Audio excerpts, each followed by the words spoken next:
अस्सलाम वालेकुम friends. Welcome back to another video. तो आज हम मैथमेटिक्स के चैप्टर नंबर 1 रियल नंबर्स का लेक्चर नंबर 3 करने जा रहे हैं। और आज का लेक्चर हमारा totally properties of real number पर बेस होगा। ठीक है, तो सबसे पहले हम अपनी प्रॉपर्टीज पर आते हैं। आप अपनी बुक का पेज नंबर 7 भी देख सकते हैं, उस पर भी प्रॉपर्टीज के टेबल बने हैं, लेकिन हम आपको अच्छे तरीके से पढ़ाएंगे। तो सबसे पहले तो हमारे पास प्रॉपर्टी है क्लोजर प्रॉपर्टी। क्लोजर प्रॉपर्टी असल में जो क्लोजर प्रॉपर्टी का जो नेम ही है, उसी में ही है उसका मीनिंग। क्लोजर से मुराद क्लोज्ड। अब अगर हम विद रिस्पेक्ट टू एडिशन बात करें तो हमारे पास जो ए और बी हैं वो किसको बिलोंग करेंगे? Real number. इससे क्या मतलब है? हमारे पास दो रियल नंबर हैं, ए और बी। अब हम उन दोनों को ऐड करेंगे तो क्या आएगा? रियल नंबर आएगा। फॉर एग्जाम्पल बात करें तो अगर हम 5 + 7 को ऐड कर दें, 5 भी रियल नंबर है, 7 भी रियल नंबर है। अब इन दोनों को ऐड करने के बाद हमारे पास क्या आंसर आएगा? 12। तो क्या 12 रियल नंबर है? जी बिल्कुल है। तो इसी साथ हम इसको कह सकते हैं कि real numbers are real numbers have closure property. और ये तो हो गया एडिशन के साथ। अब मल्टीप्लिकेशन के साथ भी हम इसको लिख सकते हैं that A multiplied by B belongs to real number. इसका भी मतलब हुआ कि फॉर एग्जांपल अगर हम दो रियल नंबर्स लें, 6 को मल्टीप्लाई करा दें 2 के साथ, तो आंसर क्या आएगा? 12। तो क्या 12 रियल नंबर है? हाँ जी बिल्कुल है। तो इसी के साथ ये विद रिस्पेक्ट टू मल्टीप्लिकेशन भी हमने प्रूफ कर दी। अब हम बात करेंगे कॉम्यूटेटिव। कॉम्यूटेटिव से मुराद क्या है? कॉम्यूटेटिव से अगर हम मैं आपको समझाता हूँ कि अगर हम a प्लस बी करें तो वो किसके बराबर होगा? b प्लस ए। अब इसका मतलब क्या है? Commutative.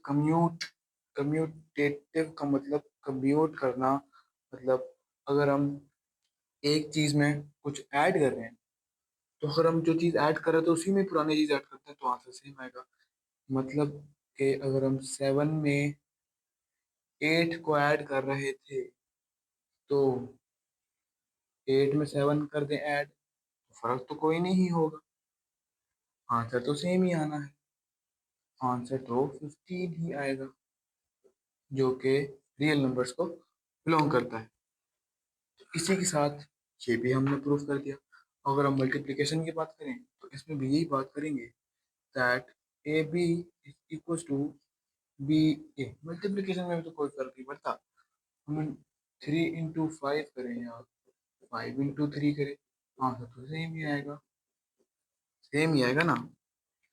So that's the reason. Now अब हम क्या कहते हैं? हम कहते हैं अगली प्रॉपर्टी की तरफ, एसोसिएटिव प्रॉपर्टी। एसोसिएटिव का मतलब एसोसिएट, किसी और से बात करना। हम इसकी मिसाल देते हैं दैट ए में हम कर दें ऐड बी प्लस सी, और यहाँ पे ए प्लस बी में ऐड कर दें सी। दोनों में कोई फर्क नहीं होगा। एक एग्जांपल दे के भी मैं आपको समझा सकता हूँ। फॉर एग्जांपल हम ले लें 2 में कर दें 5 + 3, या कर दें 2 + 5 में 3 ऐड कर दें, आंसर तो सेम ही आना है। अगर हम बोर्ड में से रूल से सॉल्व करें, पहले ब्रैकेट सॉल्व करेंगे तो 2 + 8 आ जाएगा। यहाँ पे 7 + 3 आ जाएगा, 7 बनेगा ना। अब 8 + 2 हमारे पास 10 आ जाएगा, 7 + 3 भी 10 आ जाएगा। और वैसे भी 10 रियल नंबर्स को बिलोंग करता है, तो इससे हमें क्या साबित हुआ कि रियल नंबर एसोसिएटिव प्रॉपर्टी भी अपने अंदर रखते हैं। इसी के साथ हम मल्टीप्लिकेशन की भी बात करें तो ए बी को मल्टीप्लाई करा दो सी से, या फिर ए को मल्टीप्लाई करा दो बी और सी से, कोई फर्क नहीं पड़ना चाहिए। फॉर एग्जाम्पल अगेन 2 × 3 इसको पहले मल्टीप्लाई करा दो और फिर बाद में 4 कर दो, या फिर 2 बाहर ले लो और 3 × 4 करा दो। इसको मैंने थोड़ा कॉम्प्लिकेटेड फॉर्म में लिख दिया है, इसको हम लिख देते हैं 2 × 3 और यहाँ पर ब्रैकेट लगा देते हैं। बहुत बच्चे तरीके से सॉल्व करिए तो 2 × 3 बनता है 6 और 6 × 4 आ जाएगा। यहाँ पे 2 × 12 आ जाएगा। इसका भी आंसर 24 ही आना है और इसका भी 24 ही आना है, और दोनों रियल नंबर्स को बिलोंग करते ही हैं। तो इससे क्या साबित हुआ कि हमारे पास ये एसोसिएटिव प्रॉपर्टी भी रियल नंबर्स रखते हैं विद रिस्पेक्ट टू मल्टीप्लिकेशन। अब now we have identity and inverse at the last. अब आइडेंटिटी हमारे पास क्या होता है? आइडेंटिटी का मतलब ही यही है, उसकी आइडेंटिटी, हमारा आइडेंटिटी कार्ड होता है, उसमें हमें क्या पता चलता है, उससे हमें क्या पता चलता है कि हमारा नाम वगैरह उस पर सारा कुछ लिखा होता है। तो इसी वजह से आइडेंटिटी प्रॉपर्टी का मतलब ये है कि हम इसमें कोई ऐसी चीज मल्टीप्लाई कराएं या ऐड कराएं जिससे वो खुद आ जाए। अब अगर हम एडिशन में बात करें तो हमारे पास ए है, इसमें क्या ऐसा प्लस कराओ कि वापस ए आ जाए? जीरो ही कराएंगे ना, ताकि वापस ए आ जाए। तो हमारे पास एडिटिव आइडेंटिटी क्या आएगा? जीरो। हमारे पास एडिटिव आइडेंटिटी क्या है? जीरो। तो अब हम अगर मल्टीप्लिकेटिव आइडेंटिटी की बात करें तो हमारे पास, फॉर एग्जाम्पल, हमारे पास ए है, हम ए में ऐसा कौन सा नंबर मल्टीप्लाई करें कि वापस ए आए? हम ए में अगर 1 को मल्टीप्लाई करा देंगे तो वापस ए ही आना ना। तो हमारे पास मल्टीप्लिकेटिव आइडेंटिटी क्या आया? 1। ठीक है, कोई बड़ी बात नहीं। इसी के साथ अगर हम इनवर्स पे चलें तो हमारे पास इनवर्स क्या होता है? हमारे पास इनवर्स का मतलब ये है कि हमारे पास कोई नंबर है, उस नंबर के साथ हम एक ऐसा नंबर प्लस कराएं जिससे आंसर क्या आए? जीरो आए। अब एडिशन में आंसर हमें क्या चाहिए होता है? जीरो। लेकिन मल्टीप्लिकेशन में हमें आंसर रिक्वायर्ड है 1, क्योंकि मल्टीप्लिकेशन में जीरो हम कैसे ला सकते हैं? जीरो से मल्टीप्लाई करा कर ही ला सकते हैं, तो उसका कोई फायदा नहीं होगा, इसीलिए हमें 1 चाहिए होता है। अब फॉर एग्जाम्पल, जैसे बुक में लिखा है, हम ए में ऐसा कौन सा नंबर ऐड कराएं कि आंसर हमारे पास जीरो आए? तो ऑब्वियस सी बात है, हम ए में क्या प्लस कराएंगे? -a प्लस कराएंगे ताकि आंसर जीरो आ जाए। तो ये हमारे पास एडिटिव इनवर्स ऑफ ए क्या निकला? -a। इसी के साथ अब मल्टीप्लिकेटिव इनवर्स की बात करें तो हम ए में ऐसा कौन सा डिजिट या नंबर मल्टीप्लाई कराएं कि आंसर हमारे पास 1 आए? तो इसमें भी ऑब्वियस ही है, अगर थोड़ा सा हम अपना दिमाग इस्तेमाल करें तो 1/a से मल्टीप्लाई कराएंगे तो हमारे पास आंसर 1 आ जाएगा। तो यहाँ पे मल्टीप्लिकेट एडिटिव इनवर्स ऑफ ए क्या आएगा? -a। और मल्टीप्लिकेटिव इनवर्स ऑफ ए क्या आएगा हमारे पास? 1/a। सो ये हमारे पास हो गई additive properties and multiplicative properties. Okay students, अब हम आते हैं डिस्ट्रीब्यूटिव प्रॉपर्टीज। अब मैं तो आपको बताता चलता हूँ कि हमारे पास दो तरह की डिस्ट्रीब्यूटिव प्रॉपर्टीज होती है। एक होगी हमारे पास लेफ्ट डिस्ट्रीब्यूटिव प्रॉपर्टी और एक हमारे पास हो जाएगी राइट डिस्ट्रीब्यूटिव प्रॉपर्टी। अब इनमें लेफ्ट और राइट का मतलब क्या है? अब फर्ज करें कि हमारे पास ए है जो कि बी प्लस सी से मल्टीप्लाई हो रहा है। अब क्योंकि ए हमारे पास लेफ्ट साइड पे पड़ा है तो ये हमारे पास लेफ्ट डिस्ट्रीब्यूटिव प्रॉपर्टी होगी। क्यों? क्योंकि ए डिस्ट्रीब्यूट होगा बी पर भी और ए डिस्ट्रीब्यूट होगा सी पर भी। इसको अगर हम एक्सपैंड करें तो यही बनता है ना। तो ए डिस्ट्रीब्यूट होगा बी पे भी, ए डिस्ट्रीब्यूट होगा सी पे भी, और लेफ्ट साइड डिस्ट्रीब्यूट होगा। और यहाँ पे हम लेफ्ट साइड पे इसको लिखेंगे तो इसका मतलब क्या होगा कि ये हमारे पास आ गई लेफ्ट डिस्ट्रीब्यूटिव प्रॉपर्टी। अब इसी की ही अगर हम दूसरी नस्ल को लिखते हैं, ए मल्टीप्लाई हो रहा है बी माइनस सी से, तो ये ए बी माइनस ए सी आ जाएगा। अब इसका क्या मतलब हुआ कि ए डिस्ट्रीब्यूट हो रहा है लेफ्ट साइड से बी से और माइनस सी से, तो ये हमारे पास ए बी माइनस ए सी आ जाएगा। अब ये जो हमने ऊपर लिखा है इसको हम लिख देते हैं विद रिस्पेक्ट टू एडिशन, क्योंकि ब्रैकेट के अंदर कौन सा ऑपरेशन चल रहा है, एडिशन का चल रहा है। और नीचे वाले में क्या लगेगा students, with respect to subtraction, क्योंकि ब्रैकेट के अंदर सब्ट्रैक्शन चल रही है। अगर हमने इसी को ही वापस इसमें तब्दील करना है तो हम क्या करेंगे, ए को सिंपली कॉमन ले लेंगे दोनों साइड से, ए कॉमन आएगा तो ए बाहर आ जाएगा, अंदर क्या बचेगा बी प्लस सी। तो सिंपल सेम यहाँ पे भी यही होना है। अब हम आते हैं राइट डिस्ट्रीब्यूटिव प्रॉपर्टी पे। अब राइट डिस्ट्रीब्यूटिव प्रॉपर्टी हमें क्या बताती है, यहाँ पे हमने ए से मल्टीप्लाई किया था, यहाँ पर भी ए से ही ले लेते हैं, बी प्लस सी मल्टीप्लाई होगा ए से, तो ए डिस्ट्रीब्यूट होगा दोनों तरफ।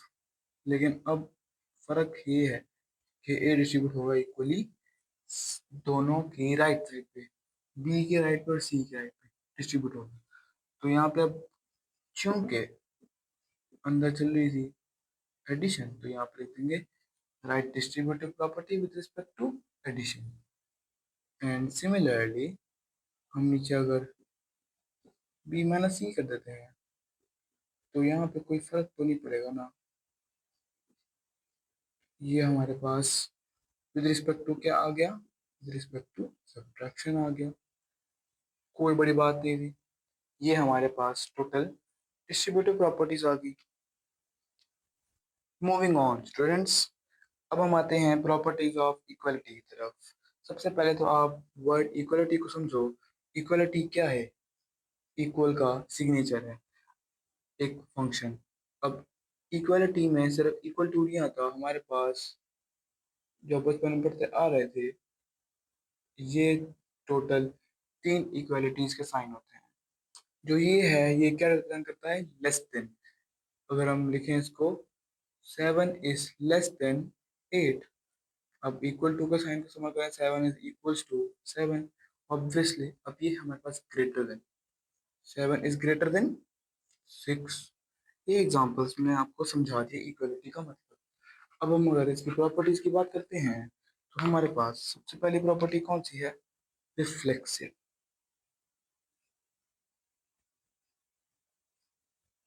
जैसा कि इसके नाम में ही लिखा हुआ है रिफ्लेक्सिव, ये क्या लिख दिया मैंने, रिफ्लेक्सिव।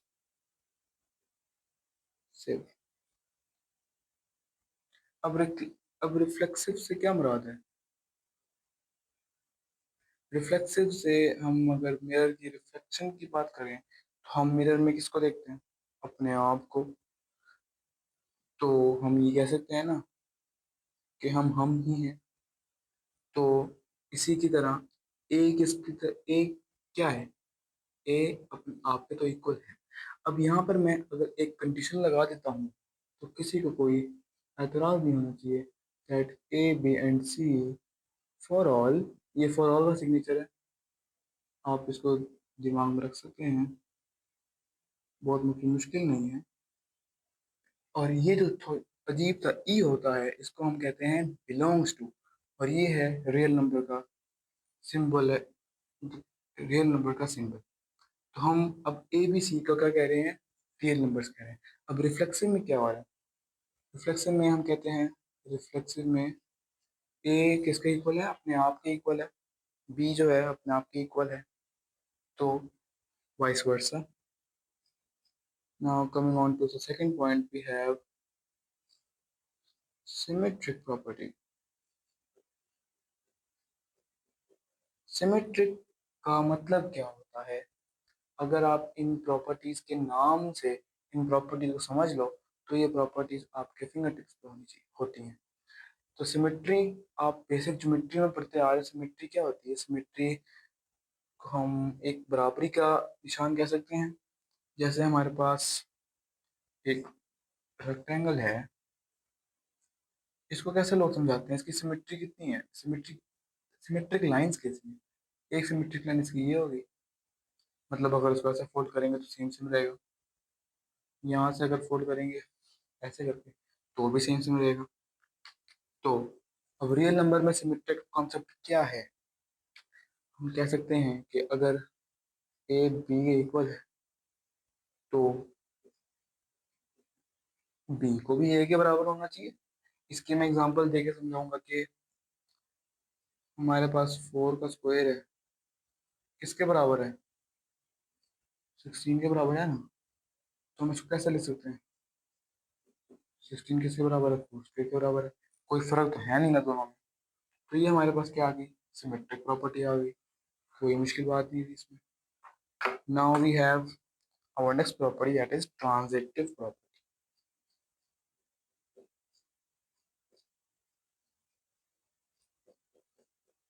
अब ट्रांजिटिव में भी मीनिंग उसका नेम में ही पोशीदा है। हम क्या कहते हैं? ट्रांजिट। इसमें क्या है? ट्रांजिट। ट्रांजिट मतलब पास ऑन। अब इसमें प्रॉपर्टी में ट्रांजिट कहाँ पे हो रहा है? प्रॉपर्टी में ट्रांजिट इस तरह हो रहा है कि अगर हम ए को बी इक्वल करार कर दें और फिर जो हमारे पास बी है उसको हम सी के करार करते हैं, तो अल्टीमेटली ए किसके बराबर हुआ? सी के बराबर हुआ।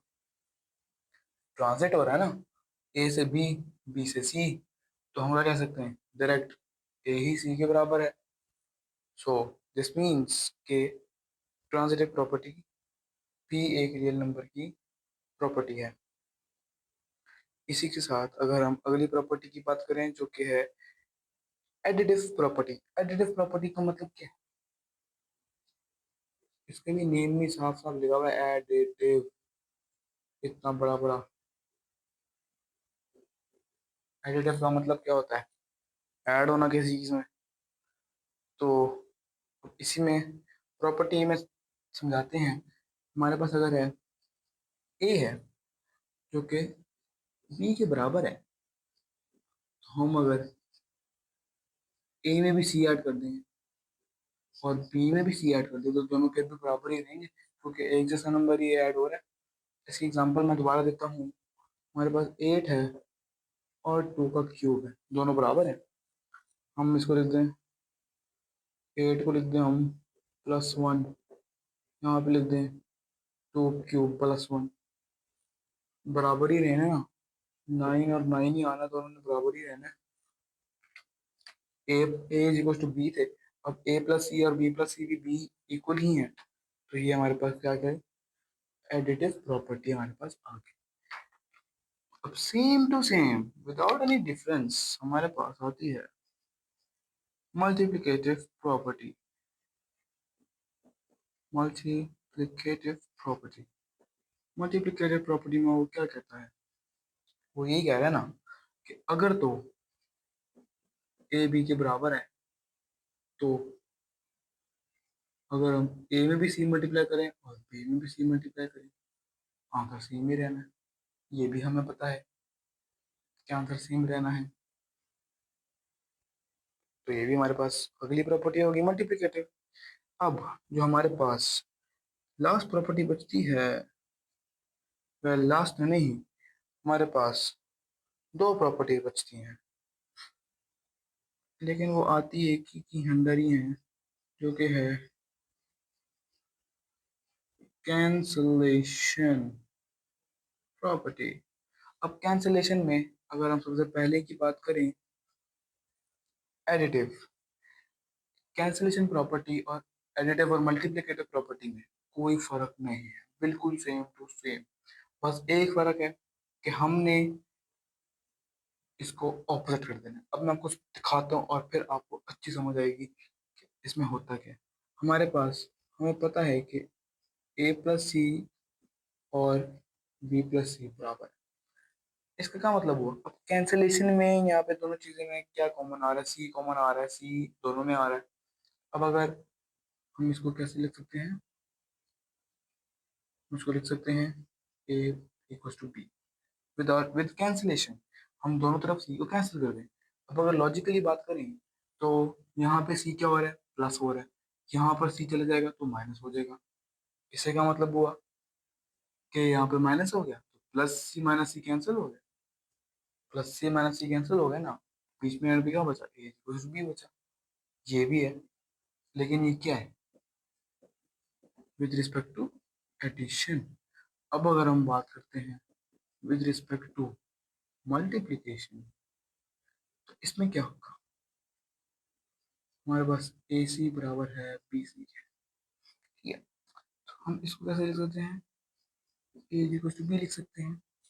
अब वो क्यों लिख सकते हैं, क्योंकि सी दोनों तरफ कॉमन है। अब हम उसको कैंसिलेशन प्रॉपर्टी का इस्तेमाल करके हम उसको ए इज इक्वल टू बी लिख सकते हैं।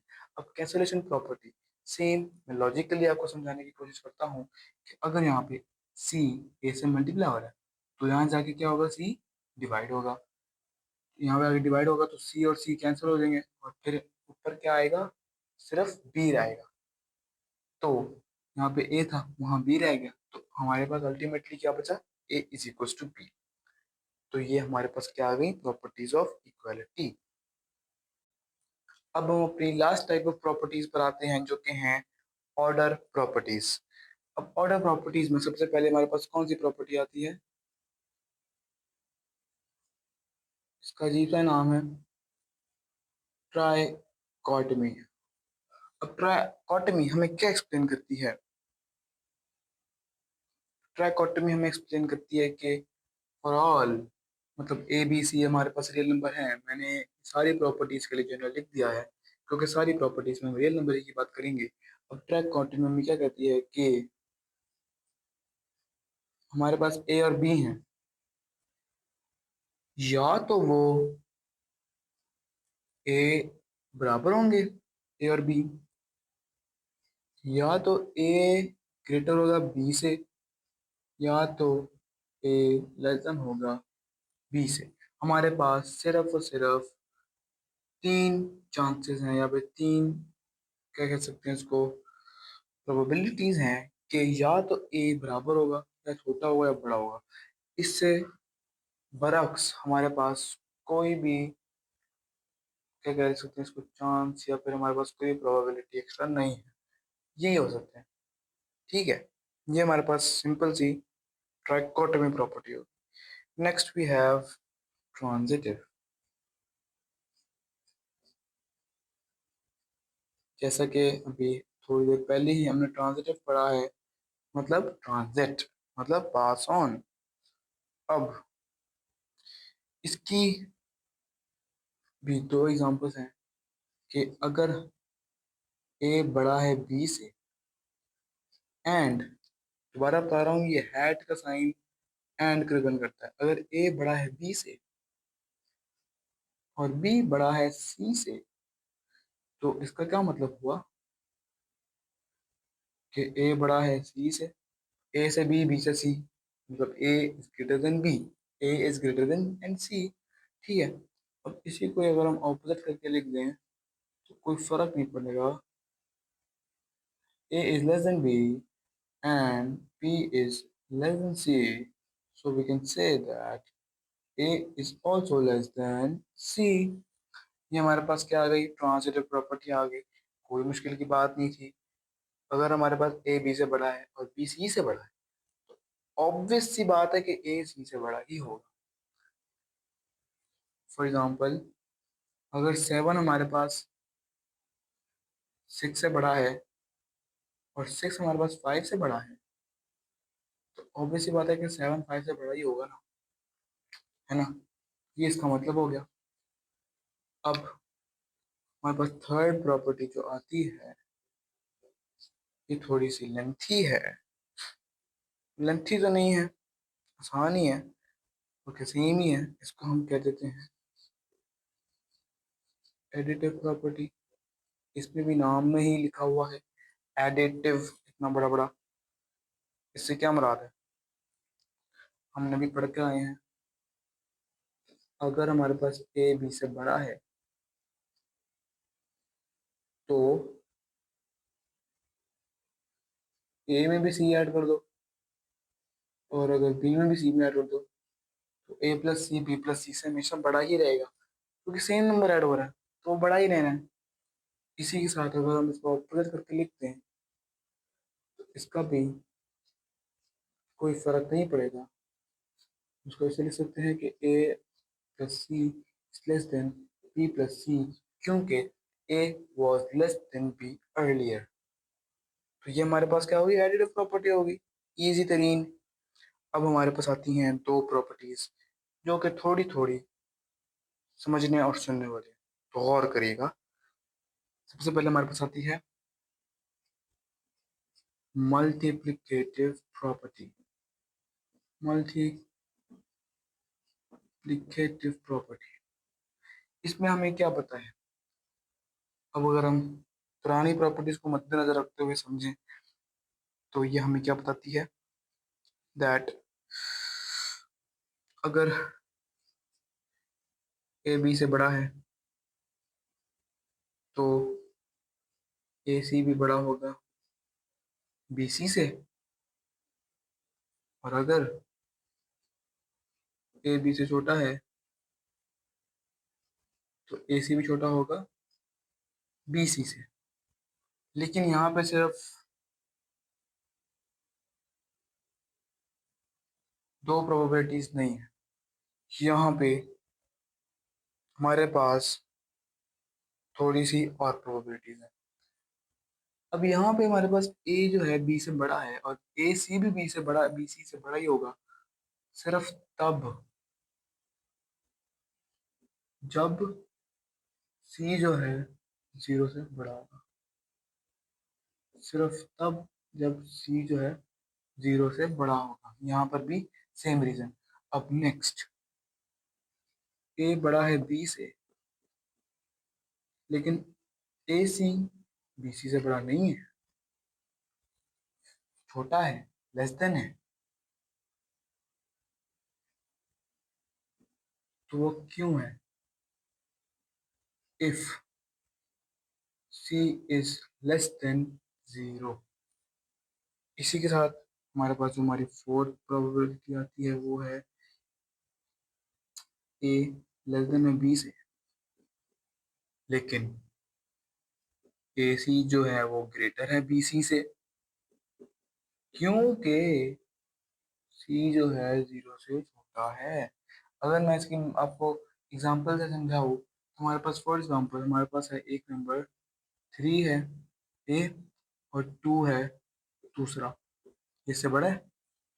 अब इन दोनों में अगर हम फाइव मल्टीप्लाई करा दें, थ्री इंटू फाइव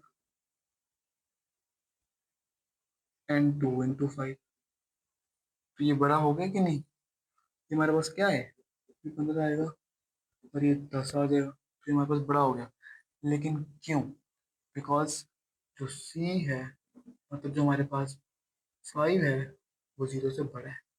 अब इसी के साथ अगर मैं आपको एक और एग्जांपल देकर समझाऊँ दोबारा, थ्री और टू की ही बात करते हैं। थ्री बड़ा है टू से, हम इनको मल्टीप्लाई कराते हैं माइनस फाइव से, तो ये क्या होगा, प्रोबेबिलिटी चेंज हो जाएगी। ओहो, इक्वालिटी का साइन ऑपोजिट हो जाएगा। क्यों होगा, three multiply minus five minus fifteen आएगा और ये माइनस टेन आएगा, क्योंकि हमें पता है कि माइनस फिफ्टीन माइनस टेन से बड़ा होता है। माइनस फिफ्टीन माइनस टेन से बड़ा होता है, जैसे कि हमें पता है। तो इसलिए प्रोबेबिलिटी का साइन और इक्वालिटी का साइन हमारे पास ऑपोजिट हो जाएगा, शिफ्ट हो जाएगा। लेकिन अभी भी हमारे पास मल्टीप्लिकेटिव प्रॉपर्टी की अभी खत्म नहीं हुई, अभी दो और हैं। वो दो और क्या हैं, दैट अगर ए हमारे पास बी से बड़ा है और सी हमारे पास डी से बड़ा है, तो हमें पता है कि A C will also be greater than B D. इसी के साथ अगर ए छोटा है बी से और सी भी छोटा है डी से, then at multiplying we know that AC will be less than B and D। तो ये हमारे पास क्या हो गई, मल्टीप्लिकेटिव प्रॉपर्टीज हो गई। अब हमारे पास जगह थोड़ी कम है, मैं कोशिश करता हूँ कि हमारे पास ये पूरा हो जाए। हमारे पास यहाँ पे आखिरी प्रॉपर्टी रह जाएगी, डिवीजन प्रॉपर्टी। ठीक है, अब डिवीजन प्रॉपर्टी में वो हमें क्या कह रहा है? डिवीजन प्रॉपर्टी में हमें पता है कि अब उसके हमारे पास सिर्फ और सिर्फ चार ही प्रोबेबिलिटीज हैं। ठीक है, तो सेम टू सेम यही है, कोई फर्क, बिल्कुल भी कोई फर्क नहीं। बस एक चीज का फर्क हम लिख सकते हैं, ए बी से बड़ा है, तो हम कह सकते हैं कि अगर हम ए को डिवाइड करें सी से और बी को डिवाइड करें सी से, तो बड़ा कौन सा होगा? ए डिवाइड बाय सी ही बड़ा होगा। लेकिन सिर्फ तब जब सी खुद भी जीरो से बड़ा है। इसी के साथ मुझे बैठ के लिखना पड़ेगा, अगर ए छोटा है बी से, तो यहाँ पे ए सी छोटा होगा बी सी से। सेम रीजन बॉयज, आपने ये पेपर में नहीं करनी हरकत, मैं बिगड़ा हुआ हूँ, मेरा करने का हक बनता है। अब यहाँ पे साइन ऑपोजिट हो गया, यहाँ पे हमारे पास A is greater than B, A is greater than B था, लेकिन यहाँ पे A C greater than B C था। अब यहाँ पे A C less than B C हो गया, क्योंकि हमारे पास सी जो है जीरो से छोटा चला गया। अब हमारे पास लास्ट प्रोबेबिलिटी है, वो इसके ऑपोजिट लिख देंगे हम, कि ए सी जो है वो बड़ा होगा बी सी से, if C is greater than O less than zero. और इसी के साथ हमारी पूरी की पूरी प्रॉपर्टीज दी एंड होती हैं। अगर आपने स्क्रीनशॉट लेना है तो मैंने सारी सारी प्रॉपर्टीज के बाद थोड़ा सा टाइम लैप्स का वेट किया है, ताकि आप स्क्रीनशॉट लेके उसको लर्न कर सकें। और हम अब चलते हैं अपनी एक्सरसाइज के क्वेश्चन नंबर 4 और 5 की तरफ। छोटे से ही हैं, जल्दी आ जाएंगे। चलिए स्टूडेंट्स, अब हम देखते हैं क्वेश्चन नंबर 4 हमें क्या कहता है। Name the property used in the following. अब पहले पार्ट में हमें क्या कह रहा है, a+4 + b = a+4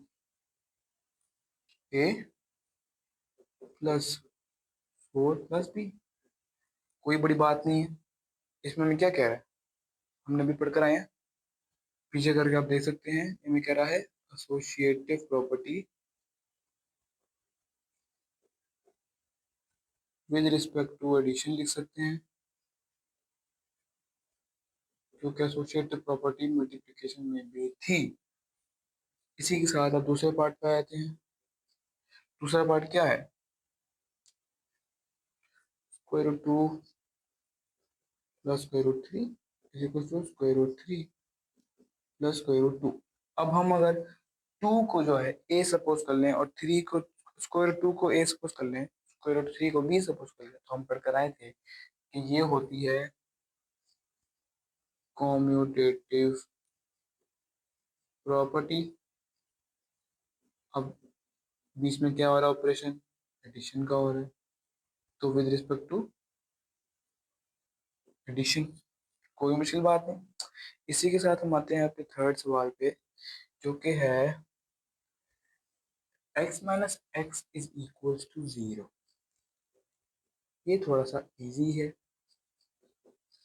not tricky at all. x - x = 0 मैंने आपको समझाया था कि कोई ऐसा नंबर जिसको हम किसी ऐसे वाहिद नंबर से माइनस कराएं ताकि आंसर जीरो आ जाए। अब जीरो किसको हमें वो करता है, रिप्रेजेंट करता है इनवर्स को, एडिटिव इनवर्स को। तो यहाँ पे हमारे पास कौन सी प्रॉपर्टी लगेगी, एडिटिव, है ये क्या लिख दिया,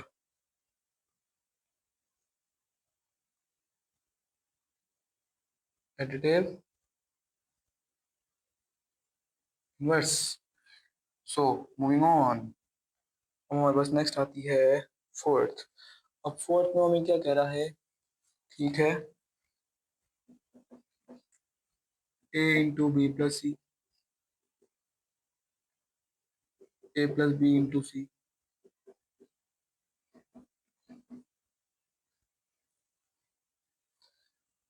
बल्कि नहीं, ये नहीं है, ये है ए बी इंटू ए सी। अब अभी मैंने आपको बहुत अच्छी तरीके से समझाया था, यहाँ पे जो ए है वो दोनों तरफ डिस्ट्रीब्यूट हो गया, लेफ्ट साइड पे हो गया, तो हम इसको क्या लिखेंगे, left distributive property over addition, क्योंकि ब्रैकेट में एडिशन हो रही है। ओके, आधे सवाल हो भी गए, पता भी नहीं चला। Now we have 16 plus 0 is equal to 16। अच्छा, ये और ये दोनों अलग अलग हैं। सुनिए, यहाँ पे हमें आंसर 0 चाहिए था, यहाँ पे हमें ऐसा आंसर चाहिए था ताकि वो खुद आए। खुद कैसे आता है, एडिटिव आइडेंटिटी में आता है। तो ये हमारे पास एडिटिव आइडेंटिटी आ गई।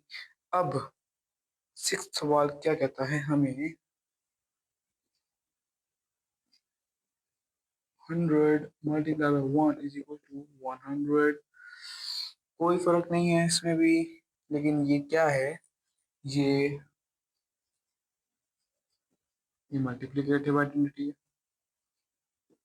हम 1 से मल्टीप्लाई करा रहे हैं ना, ताकि वापस 100 ही आए,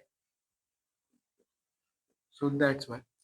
अब हमारे पास सेवन्थ में क्या है, सेवन्थ में बहुत आसान, 4 इंटू 5 इंटू 8 है शायद, जी। और आगे क्या होगा, आगे ये होगा, ऑब्वियसली बात है। तो ये हमारे पास कौन सी है, एसोसिएटिव आ गई हमारे पास ये। जैसे हमारे पास ये भी एसोसिएटिव ही आई थी ना, लेकिन ये विद रिस्पेक्ट टू एडिशन थी, यहाँ पे मल्टीप्लिकेशन हो रही है। तो लिख दो बेटा, विद रिस्पेक्ट टू मल्टीप्लिकेशन, कोई मुश्किल की बात नहीं। आखिरी सवाल है हमारे पास, वो है A B equals A, A B equals to B और ए। अब ये जो है सेम टू सेम हमारे पिछले सवाल की तरह है, कम्यूटेटिव। लेकिन बीच में क्या हो रहे थे, प्लस लगे हुए थे, यहाँ पे बीच में प्लस नहीं लगे हुए, यहाँ पे क्या हो रही, मल्टीप्लिकेशन। तो इसका आंसर आएगा commutative with respect to multiplication. पूरा नहीं लिखा जाता भाई, मरियल हूँ मैं। Moving on to question number 5। Question number 5 में पार्ट्स हमारे कम हैं, उसको चाहिए था बुक वाले को कि एक ही सवाल में लिखते, पता नहीं क्यों उसने दो सवाल अलग अलग लिख के दिए हैं। चलो खैर, क्वेश्चन नंबर 5 में हमारे पास प्रॉपर्टीज लेकिन डिफरेंट है, इक्वालिटी के बेस पे है, ठीक है, सही है। क्वेश्चन नंबर 5 वी हैव, पहले पार्ट में -3 less than -1 implies that 0 is less than 2। अच्छा जी, यहाँ पे क्या हो रहा है, यहाँ पे ऑब्वियस सी बात है, जो हमारे पास -3 है वो -1 से छोटा है, और जो 0 है वो 2 से छोटा है। इसको हम ऐसे लिख सकते हैं ना, -3 को -2 लिख दो, इसको हम 0 लिखते हैं, फिर इसको हम -2 को -1 लिख दें, इसको 1 लिख दें पॉजिटिव, और फिर इसको हम 0 लिख दें और इसको हम 2 लिख दें। तो हम इसमें क्या कर रहे हैं, एडिशन कर रहे हैं ना, तो ये हमारे पास क्या आएगी, एडिटिव। ठीक है, ये आ जाएगी हमारे पास additive.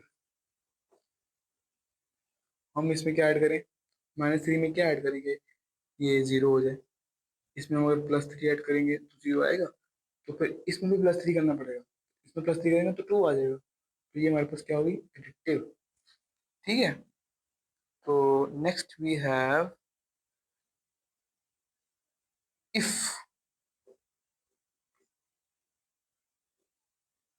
A is less than B, then 1/a is greater than 1/b।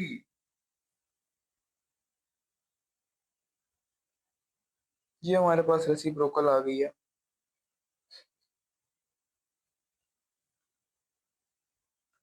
ये हमारे पास डिवीजन, या फिर इसको हम इसको रेसिप्रोकल लिख सकते हैं, दोनों एक ही बात है। यहाँ पे आप या की जगह और लिख देना ज़्यादा बेहतर है। Next we have part number 3। Part number 3 में क्या कह रहा है, if A is less B then A plus C is less than B plus सी।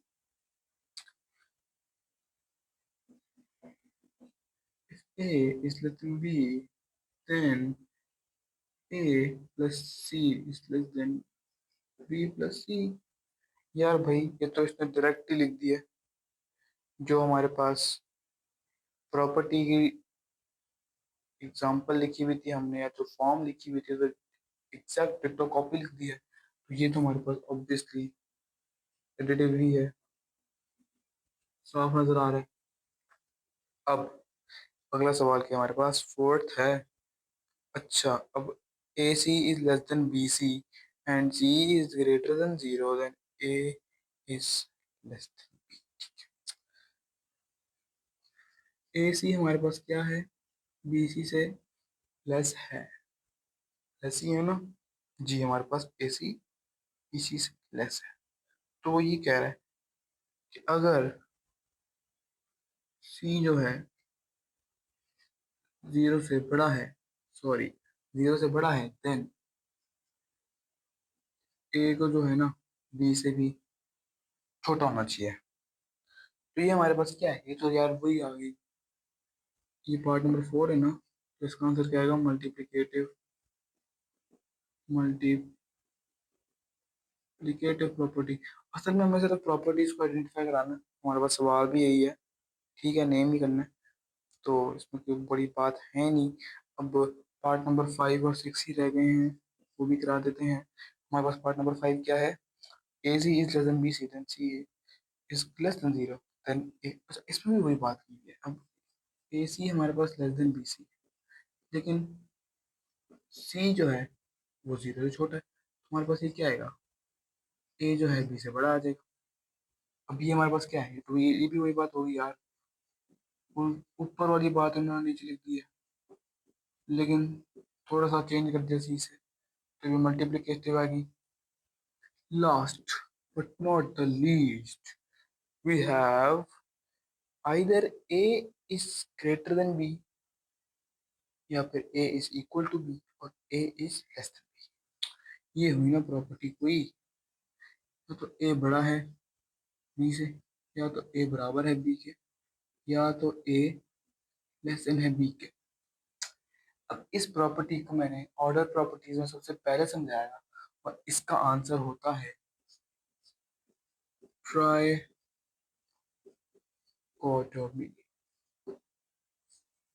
और इस आखिरी ट्राइकोटोमी के लफ्ज के साथ हमारी एक्सरसाइज 1.1 आती है इख्तिताम को। अब हम क्या करेंगे, हम कल अपने नए अगले लेक्चर से हम पढ़ेंगे 1.2, और उम्मीद करते हैं कि उसको जल्दी फिनिश कर देंगे, उसको अच्छे तरीके से समझाने की कोशिश करेंगे। और इसी के साथ हमारा ये लेक्चर भी ख़त्म होता है। उम्मीद है आपको सबको समझ आया होगा। अगर आपकी कोई मुश्किलात हों तो आप मुझसे व्हाट्सएप पे डायरेक्टली मैसेज करके कांटेक्ट कर सकते हैं, मैं आपकी हेल्प कर दूंगा। और इसी के साथ हम अपनी वीडियो को एंड करते हैं। आप चैनल को लाइक शेयर सब्सक्राइब करना मत भूलिएगा, अपने दोस्तों के साथ शेयर करना मत भूलिएगा। ताकि वो फ़ेल ना हो उसमें, फ़ेल होने से बच जाएँ। और उम्मीद है आप लोग अपना ख़्याल रखेंगे। अल्लाह हाफ़िज़।